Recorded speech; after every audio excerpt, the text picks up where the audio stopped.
Malabong buhay pa ang mga nawawalang sabongero. Yan po ang isiniwalat ni alias Totoy na isa po sa mga akusado pero nais tumayong testigo para sa ilang kaso. Gusto makausap ng Justice Department si alias Totoy na nakausap na rin ang ilang kaanak ng mga nawawala sa eksklusibong panayam ng GMA Integrated News. Saksi, si Emil Sumangil.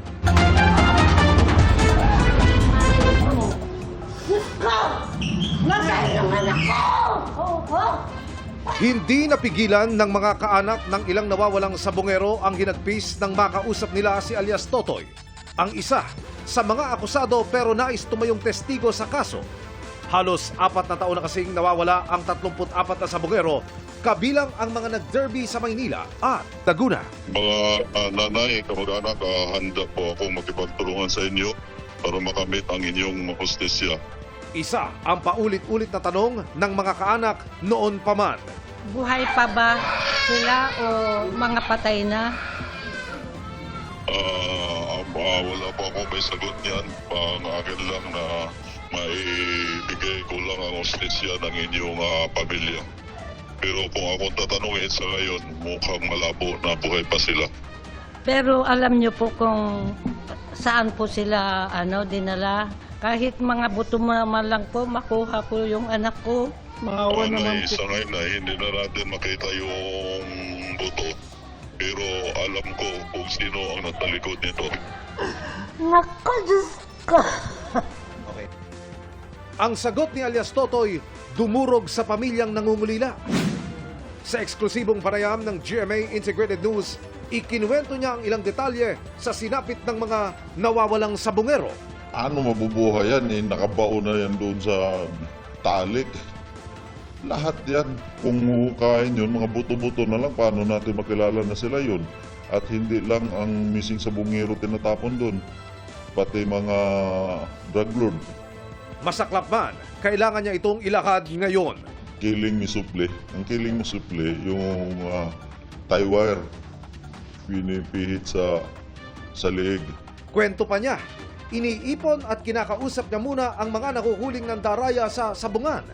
Pagtapos nito, ipapasa sila sa isa pang grupo na hindi na muna niya kinilala kung sino. Tinatalian na ng yung plastic na pantali, kinakarga na sa van. Anya, hindi lang 34 na sabongero ang namatay roon dahil mahigit 100 daw ang kanyang tinrabaho. Taka ko, bakit ang bilis? Halimbawa, 8, ang bilis. Sabi ko, baka naman pinakawalan yan. Yari tayo dito kay Bus. Sabi ko sa kanila, hindi, may video kami. Sinindan ako ng video. Doon nakikita ko kung paano. Ang kanyang mga isiniwalat, ilan lang sa mga detalyeng inilagay niya sa affidavit na kanyang isusumite sa mga otoridad sa lalong madaling panahon. Kasama raw sa ibubunyag niya ang taong nag-utos sa kanya. Ang Justice Department gustong makausap si alias Totoy. Titingnan ko lang kung ang kanya sinasabi at yung sinasabi ng ibang testigo ay kapareho ng mga nakarating sa ating tanggapan. Bagaman akusado na si alias Totoy, pag-aaralan daw ng DOJ ang may aambag niya sa mga kaso. Pwede naman siyang pumunta rito at bibigyan namin siya ng pansin at binibilda pa namin ang kaso pero malapit na. Ang National Bureau of Investigation o NBI na nasa ilalim din ng Justice Department handang magbigay ng proteksyon kay alias Totoy. Maganda yan at sige, pakinggan natin siya at I assure him na bibigyan namin siya ng proteksyon. Akong bahala sa kanya. Huwag siyang matakot.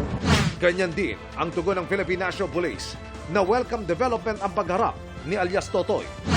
Para sa GMA Integrated News, Emil Sumangil ang inyong saksi.